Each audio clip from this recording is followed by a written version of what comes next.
I think I didn't do anything wrong, just told the truth to the wrong people. Now I'm sitting here staring at divorce papers, wondering how something so small, one stupid brag, turned my whole life into a legal nightmare. I'm Isola, I'm 32, and I guess this is where I finally admit what I did.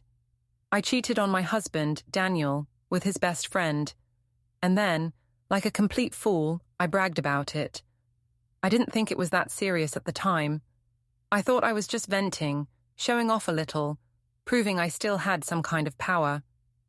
My friends laughed, or at least pretended to, and for a moment I felt seen. I'd been feeling invisible for months, maybe years, and it felt good to be the one with the secret, the one who wasn't the dull wife waiting for her husband to come home tired from work. But now, sitting here staring at the divorce papers on my kitchen table, I can see how stupid I was. Daniel knows everything. He didn't yell or throw things like I expected. He just acted. Quietly, legally, completely. And somehow that hurts more than any screaming ever could. I keep telling myself I didn't mean to ruin everything, that I just needed attention, but deep down I know the truth. I wanted control, and now I've lost it in the most public, humiliating way possible. It started on one of those warm, lazy afternoons when everything looked normal, but nothing really was. The sunlight came through the cafe windows in long strips, and my friends were already halfway through their iced coffees when I walked in. I remember thinking how ordinary that moment felt, just another Saturday brunch, but it was the day I started ruining my own life. I sat down, smiled, and pretended to be fine. I'd been pretending for months by then. To everyone else, I was still Isola Hartman, the dependable wife, the woman who always talked about how steady her marriage was, how Daniel, my husband, was such a good man. People liked that story because it sounded safe, and I liked how it made me look, like the kind of woman who had it all together. But inside, I was tired. Not tired from life, but from the quiet sameness of it all. Daniel worked long hours as a history teacher, and every day had started to feel like a copy of the one before. He'd come home, talk about his students, eat dinner, read to Leo, our son, and fall asleep with his glasses still on. No spark, no surprises, just routine. I wanted more. Or maybe I just wanted to feel like someone still noticed me. So when Talia, my closest friend, asked how things were going with Daniel, I laughed and said, "The same as always, stable, predictable, boring." She rolled her eyes and said at least I didn't have to deal with her boyfriend's drama. That made me feel oddly defensive. Why did I need to prove my life was exciting too? That's when I said it. Not planned, not thought through. Just a reckless spark that slipped out. "Well," I said, lowering my voice, "I've been seeing someone else anyway." The table went silent. I don't even know what I expected. Shock, laughter, maybe disbelief. But they both stared at me like I'd just confessed to a crime. And maybe I had. Talia finally asked, "Wait, who?" I could have lied. I should have lied. But something in me wanted to say his name, to feel the weight of it out loud. "Micah," I said. Nina gasped. "Daniel's Micah?" I smiled, pretending I didn't care. "Yeah, his best friend." For a moment, none of them spoke. Then Talia let out a slow whistle and said, "You're insane." But there was something in her tone, admiration, maybe envy, that made me sit up a little straighter. I told them it had happened once, that it wasn't serious. That was a lie. It had happened 3 times. The first time, I told myself it was an accident. Daniel had gone out of town for a teachers' conference. Micah had stopped by to help fix a dripping faucet. I'd opened a bottle of wine. I remember how he looked at me that night, like I was something dangerous and fascinating. I hadn't been looked at like that in years. When it happened, I felt something wild and selfish take over, something that made me feel powerful again. But afterward, when I lay awake staring at the ceiling, I knew it wasn't power. It was emptiness with better lighting. Still, in that cafe, I turned my guilt into a story. I told it like it was something funny, daring, almost glamorous. Talia laughed in disbelief. Nina said I was out of my mind, and I soaked up every word. I said Daniel had no clue, that he trusted me too much. I said I deserved some excitement after years of being the responsible one. I told myself it wasn't really betrayal. It was balance. We finished our drinks, and for a while I felt untouchable. But the truth doesn't stay buried, especially when you brag about it. As we got up to leave, I noticed the barista looking at me. He'd been cleaning a nearby table, moving slower than necessary, his eyes flicking toward us. I met his gaze for half a second before looking away. He lived in the same apartment complex as Micah, though I didn't realize it then. When I came home that evening, Daniel was in the kitchen making dinner. The smell of garlic filled the air, and Leo was sitting on the counter, helping him stir a bowl of sauce. Daniel smiled when he saw me, and for a moment that smile made me feel sick. Not because I didn't love him, but because I did, and I'd already done something that couldn't be undone. "How was brunch?" he asked. "Good," I said quickly. "Talia's still complaining about her boyfriend." He laughed softly. "Poor guy." We ate dinner together, and everything looked normal. He asked about my day, told me about a student who'd turned in a 10-page essay handwritten in cursive because computers ruin creativity. We laughed. It almost felt easy again. But every time he reached across the table or brushed my hand, my stomach knotted. I wondered if he could feel it, if he could sense the guilt under my skin. That night, when he kissed me goodnight, I tried to tell myself it was fine. People make mistakes. No one had to know. I could be smarter next time. Careful. But that night wasn't quiet inside my head. Every word I'd said at the cafe replayed itself like an echo I couldn't shut off. I kept seeing the barista's eyes, the way Talia smirked when she thought no one was looking. I kept thinking about how easily a secret slips when you make it sound like gossip. The next morning, Talia texted me. "You might want to be careful what you say in public. People talk." My chest tightened. I asked what she meant. She sent another message. "That barista, he's friends with Micah's neighbor. He heard everything." My hand started shaking so badly I nearly dropped my phone. I told myself it would be fine. People exaggerated. He wouldn't care enough to spread it. But the truth was, I knew the story was already out of my control. When Daniel kissed me goodbye before work, I held on to him for a second longer than usual. He smiled and said, "You okay?" I nodded, forcing a laugh. "Of course." He didn't press. He never did. That was part of the problem. As the door closed behind him, I stood in the hallway listening to the quiet. The house felt too still, like it was holding its breath. I went to the window and watched him drive away, the sunlight bouncing off his car. For the first time, I felt the tiniest flicker of fear, because secrets don't make you powerful forever. They just wait, patient and quiet, for the moment you least expect them to destroy you. The next few days were strange, the kind of quiet that feels wrong, like the air is waiting for something to happen. I told myself I was imagining it, that no one really knew anything. But every time my phone buzzed, I jumped. Every time someone looked at me too long, I wondered if they'd heard. At home, Daniel was the same as ever, or maybe that was the problem. He still asked how my day was, still made Leo's lunch in the mornings, still read him stories at night.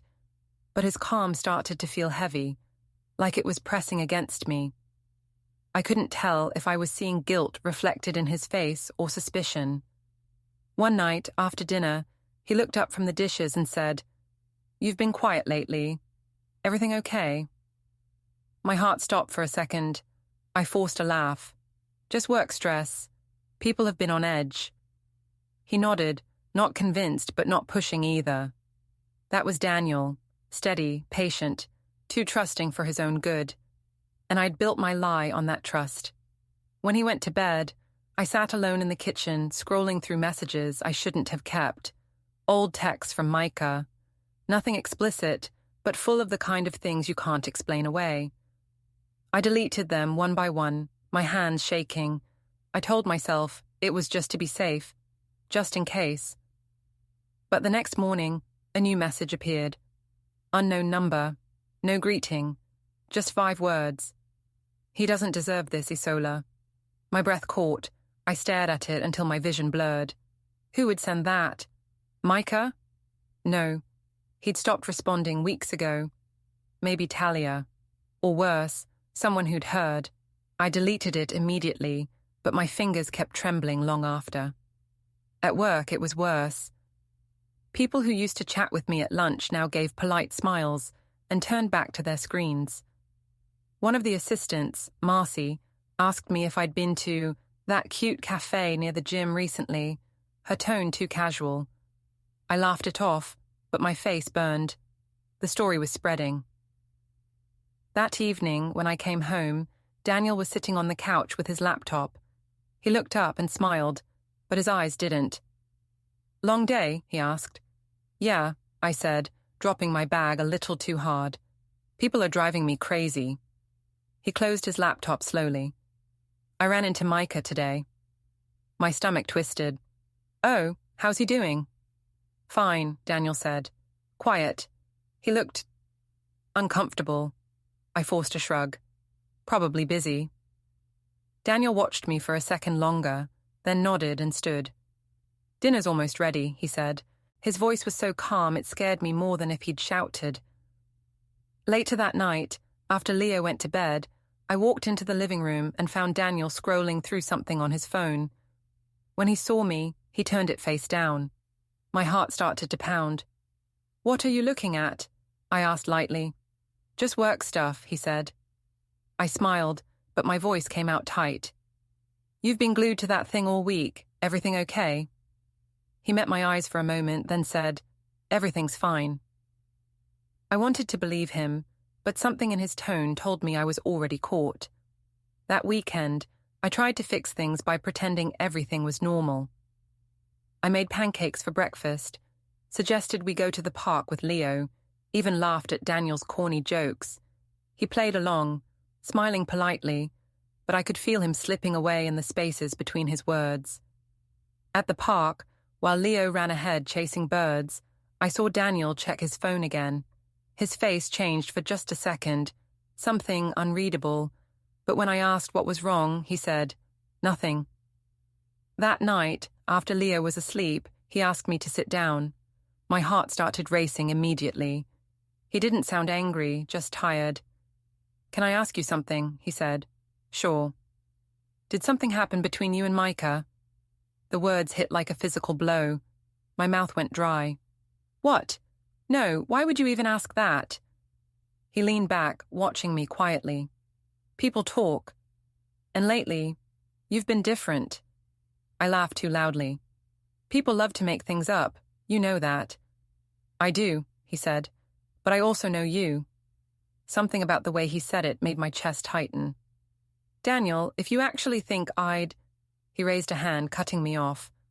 I don't want to argue. I just wanted to hear it from you. Well, now you have, I snapped. Happy? He nodded once, slowly. Okay. Then he stood and left the room. I sat there frozen, my pulse pounding in my ears. He didn't believe me. I could tell. But instead of fighting, he was doing something worse, waiting. For the next few days, I noticed changes I couldn't ignore. He started locking his phone. The passwords on his laptop changed. I found him sorting through old papers, moving things from drawers into boxes. He was always calm, always polite, but every move felt planned. One evening, I went to grab the mail and saw a letter from a law office addressed to him. My fingers itched to open it, but I didn't dare. I told myself it could be anything. Insurance, maybe taxes. But the thought stayed in my head, heavy and cold. That same night, Talia called. Her voice was quiet, careful. Hey, she said, you might want to stay off social media for a while. Why? Someone posted about you on that local gossip page. Didn't use your name, but it's obvious. They said a woman bragged about sleeping with her husband's best friend. It's getting traction. I felt the room tilt. It's not that big of a deal, I said weakly. It's bad, Isola, she whispered. People are guessing. They're connecting dots. You need to tell Daniel before he hears it from someone else. But I couldn't, because telling him would mean admitting everything. The next morning, he was already gone when I woke up. A note on the counter said, "Took Leo to Mom's. Back later." His handwriting was neat as always, but there was no warmth in it. I sat at the kitchen table staring at the note, realizing the distance wasn't accidental anymore. He wasn't confused or hurt. He was preparing. I tried calling Micah, desperate for reassurance, for anything. His number went straight to voicemail. Then I texted him, asking if he'd said something, if he'd seen the post. No response. By afternoon, my anxiety was eating me alive. I told myself I needed to fix this, to get ahead of it. I even drafted a message to Daniel. Something about lies, about gossip, about people twisting things. But before I could send it, I saw the front door open. Daniel walked in, calm as ever, holding a brown envelope in his hand. He placed it on the table between us. "You should read this," he said quietly. I stared at it, my pulse hammering. "What is it?" He met my eyes. "Proof." And for the first time, I didn't have a single lie left to tell. I didn't open the envelope right away. It just sat there on the kitchen table between us, heavy and silent, like a loaded weapon. Daniel didn't say anything else, just stood there with that calm, steady expression that used to make me feel safe. Now it terrified me. "What is this supposed to be?" I asked, trying to sound annoyed instead of scared. "Read it," he said. His voice was flat, almost gentle. I picked it up, my hands trembling. Inside were printed screenshots, texts, receipts, even a grainy photo. The first page was a message thread between me and Micah, one I thought I'd deleted weeks ago. Next time, no talking about him. My own words stared back at me. Just us. My throat went dry. "Where did you get this?" Daniel didn't answer right away. "You left your iCloud account logged in on the tablet," he said finally. "I didn't go looking for anything. It was just there." I dropped the papers, like they were burning my hands. "That doesn't mean anything," I said quickly. "We were joking. You're twisting things." He looked at me for a long time, quiet, steady. "You said that before," he said. "Every time something didn't make sense." I opened my mouth to argue again, but the words wouldn't come.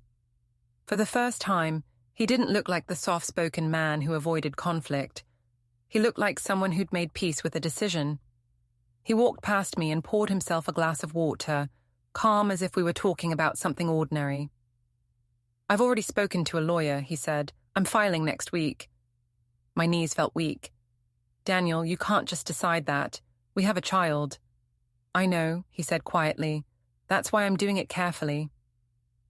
I followed him across the room, desperate now. "You're really going to destroy our family over one mistake?" He turned then, setting the glass down slowly. "You destroyed it, Isola. I'm just making it official." For a moment, I couldn't breathe. I wanted him to yell, to throw something, to give me something to fight against, but he didn't. His calm was worse than any shouting. It was final. After he went upstairs, I sat at the table staring at the mess of papers. I gathered them into a pile and shoved them into a drawer, as if hiding them could undo what they meant. But even then, I could still see the lines of text burned into my mind. That night, I couldn't sleep. Every sound in the house felt louder than usual. The creak of the floorboards, the wind brushing against the window. I thought about going upstairs, about begging him to talk to me, but I couldn't. I was too afraid of what he'd say if he did. The next morning, he didn't look at me when he left for work. He kissed Leo goodbye, told him to be good, and walked out the door without a single glance in my direction. By noon, my nerves were shot. I went to work, trying to act normal, but the tension followed me everywhere. Even my boss noticed, asking if I was feeling okay. I told her I was fine. That word had become my whole life, fine, a flimsy shield against a truth too sharp to touch. When I came home, Daniel wasn't there. His car was gone, but the house looked spotless, like someone had already started preparing for something official.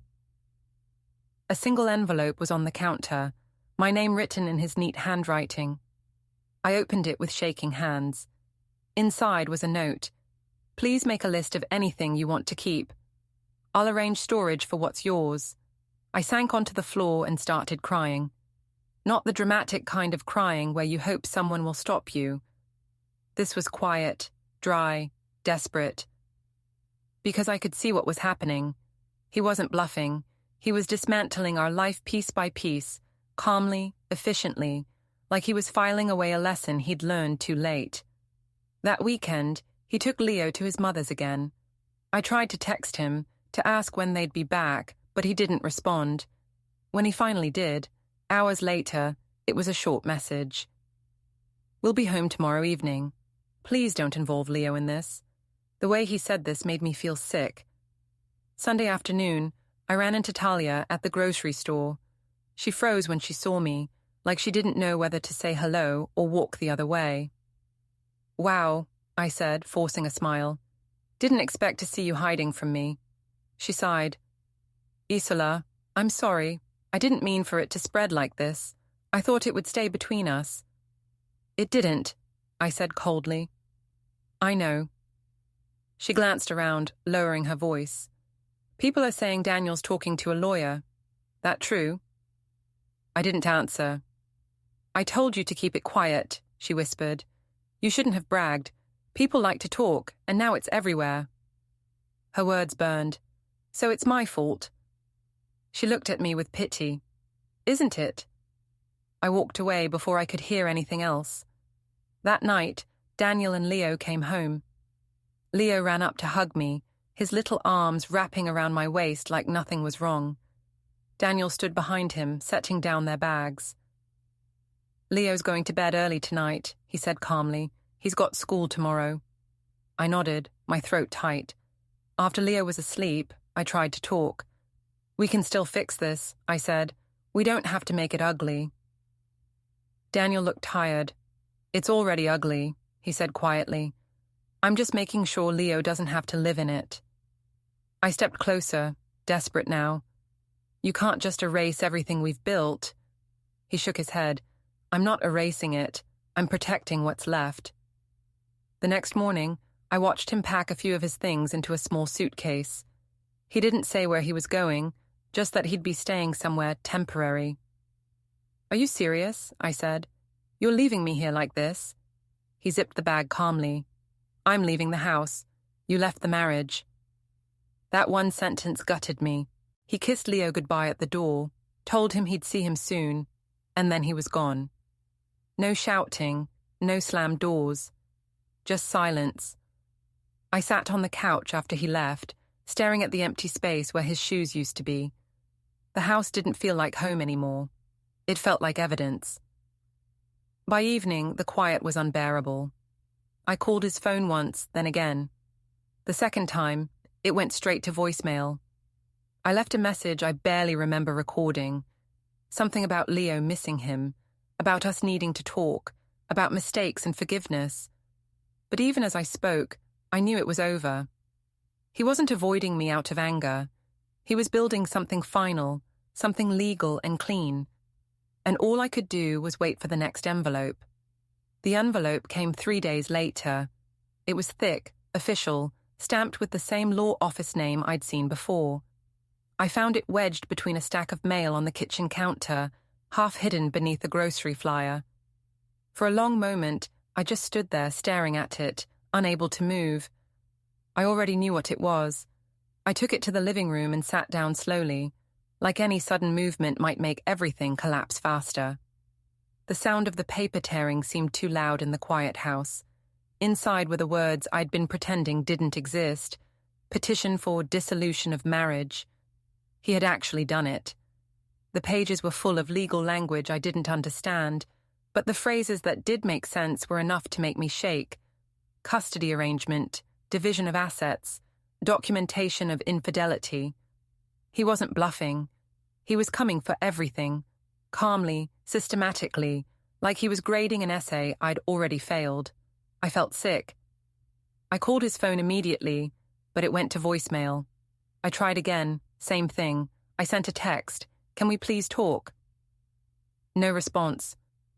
For the rest of the afternoon, I paced the living room, alternating between anger and panic. I told myself this was just a scare tactic, that he wanted me to feel guilty enough to beg. He was always fair, always gentle. He wouldn't really go through with this. But deep down, I knew this wasn't about revenge. It was about dignity. When evening came, I heard the garage door open. Daniel walked in quietly, setting down his briefcase. He looked calm, but his eyes were unreadable. "I got your paperwork," I said immediately, my voice sharp. He didn't even flinch. "Good," he said. "That means it's been received." "Received?" I snapped. "Daniel, this isn't a package. This is our marriage." He sighed softly. "It's what's left of it." I stepped closer, desperate now. "You can't just erase us like this." "I'm not erasing anything," he said evenly. "I'm recording it. That's the difference." The way he said it, quiet, factual, without emotion, made me realize he'd already made peace with it. "You're going to ruin Leo's life," I said, the words spilling out before I could stop them. "He needs both of us." Daniel looked at me then, and I saw something in his eyes I hadn't seen before. Not anger, not hatred, just disappointment. "Leo needs stability," he said softly. "You made sure he wouldn't get that here." My chest tightened. "So what? You're just going to take him away from me?" He didn't answer right away. Instead, he walked to the counter, opened a folder, and took out a sheet of paper. "The lawyer will contact you about mediation," he said. "You'll have visitation rights, assuming everything stays civil." The word visitation made me flinch. "You're talking like I'm some stranger." He looked at me for a long moment. "You became one." I felt my throat close. "Daniel, please." But he turned away, went upstairs, and closed the bedroom door behind him. That night, I couldn't stop crying.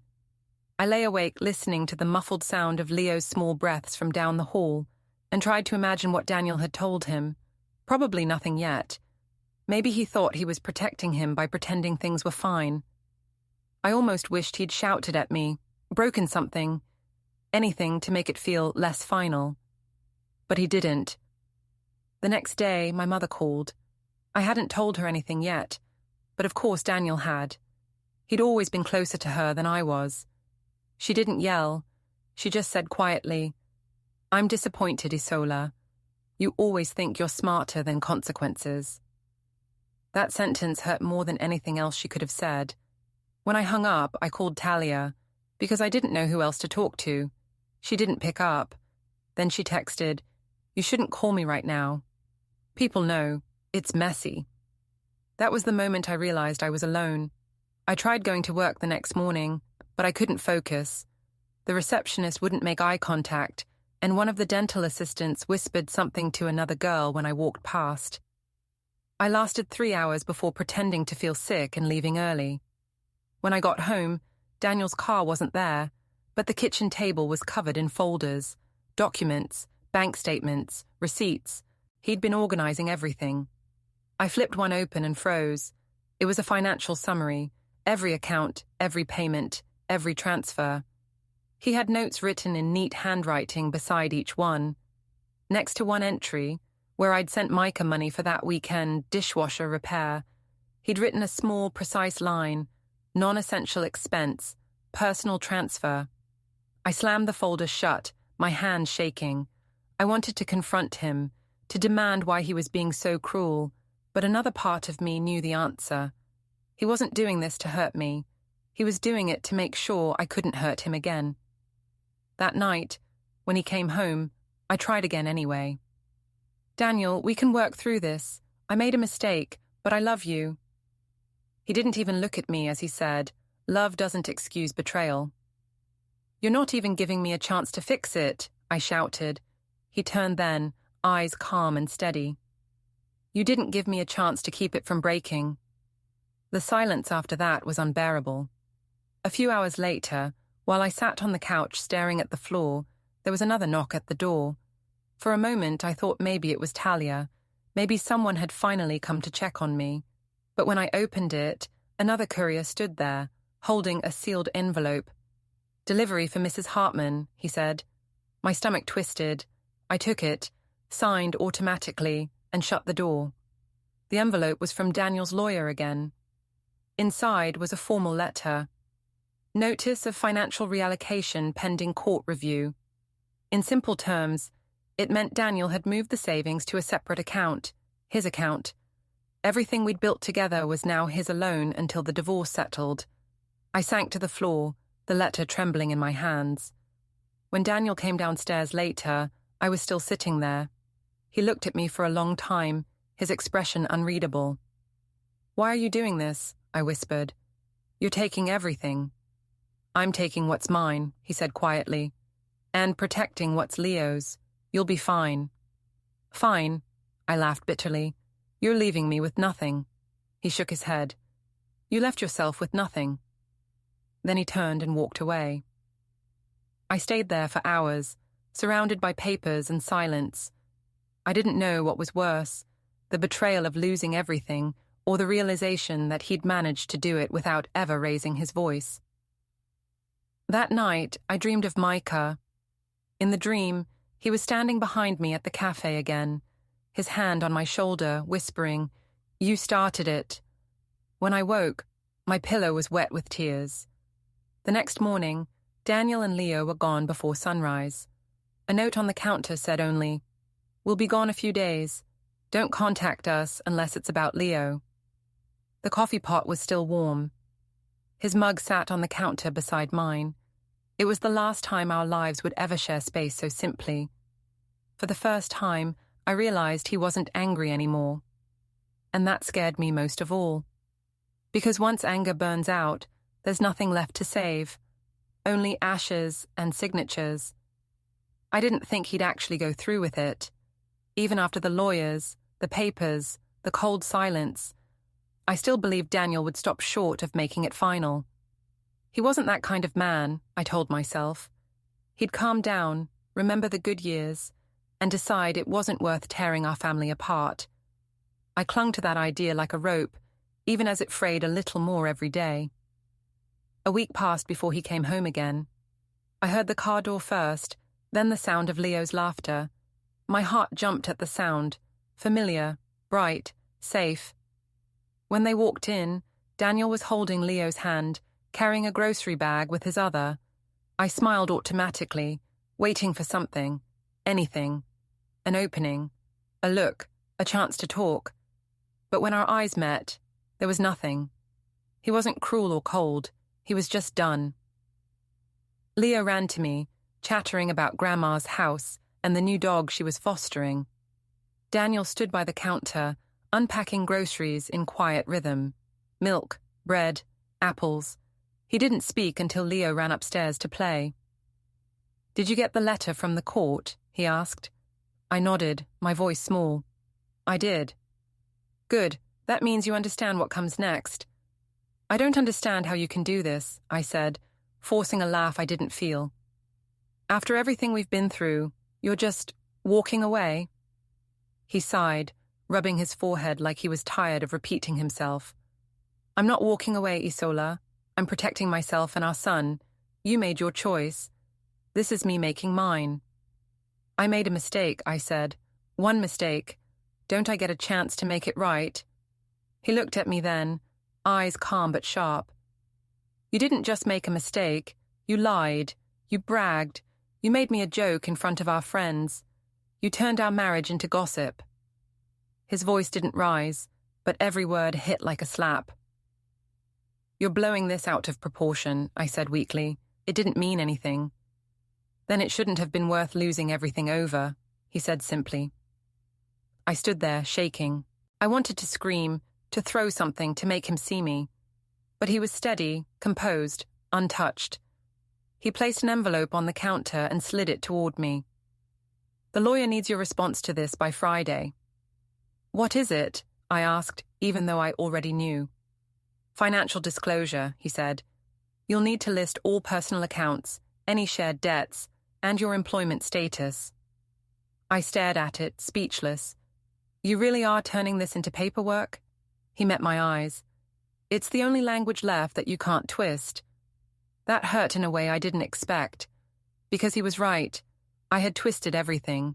His kindness, his patience, his silence. I'd used his trust as a weapon until there was nothing left to aim it at. He turned to leave, but I grabbed his arm without thinking. Daniel, please, I can change. I'll do anything. He pulled away gently.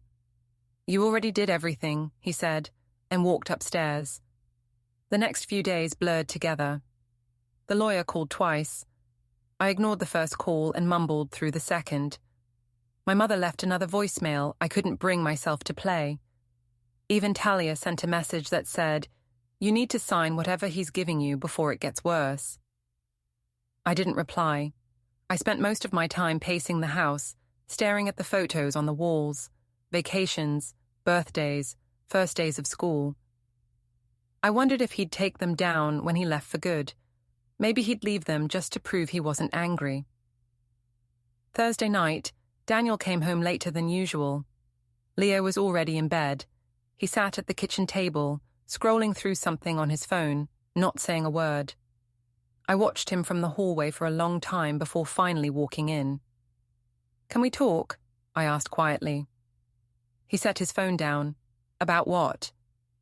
About us. He didn't look at me. There isn't an us anymore. I swallowed hard.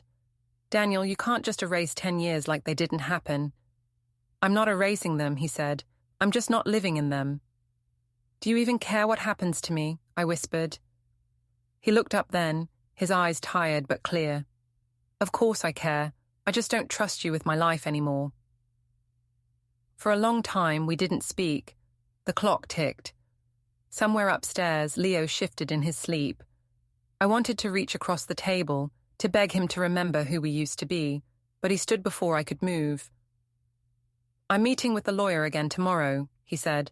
If you're ready to sign, we can make this easier for everyone. What happens if I don't? He paused at the doorway. Then the court decides for you. When he was gone, I sat there staring at the empty chair. It was strange how the room felt smaller without him in it. The silence was the same, but the weight of it had changed. The next morning, I went to the law office myself. I didn't plan to. I just found myself driving there, gripping the steering wheel so tightly my fingers hurt. The receptionist recognized me right away. Mrs. Hartman, she said softly, like she was speaking to a patient in a hospital. She led me into a room with pale walls and a table covered in neat stacks of paper. A man I hadn't met before introduced himself as Daniel's attorney.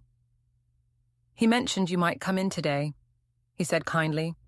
He slid a packet toward me. This outlines the property agreement and custody proposal. You'll have shared visitation, weekends alternating, but primary custody will remain with Mr. Hartman. He's agreed to cover school expenses and maintain joint medical care for your son. I couldn't even look at the words. He's taking Leo from me, I said quietly. He's ensuring stability, the lawyer corrected gently. I almost laughed. Stability, as if that word could make it sound less like punishment. He continued explaining terms, but I barely heard him. All I could think about was Daniel sitting somewhere nearby, probably waiting for this to be over so he could move on with his clean conscience and his clean paperwork. When the lawyer finished, he asked if I had questions. I shook my head. My throat felt like it was closing. I signed the papers just to make the meeting end. The pen left an uneven line where my hand trembled. Walking out of that building felt like walking through a dream. The sun was too bright, the noise of traffic too real. I didn't know where to go, so I drove aimlessly until I ended up at the park where Daniel used to take Leo on Sundays. The swings creaked in the breeze. A father was pushing his little girl nearby, laughing softly when she shouted for him to go higher. For a second, I almost saw Daniel there, smiling that same calm smile, calling Leo's name. But it wasn't him. It never would be again.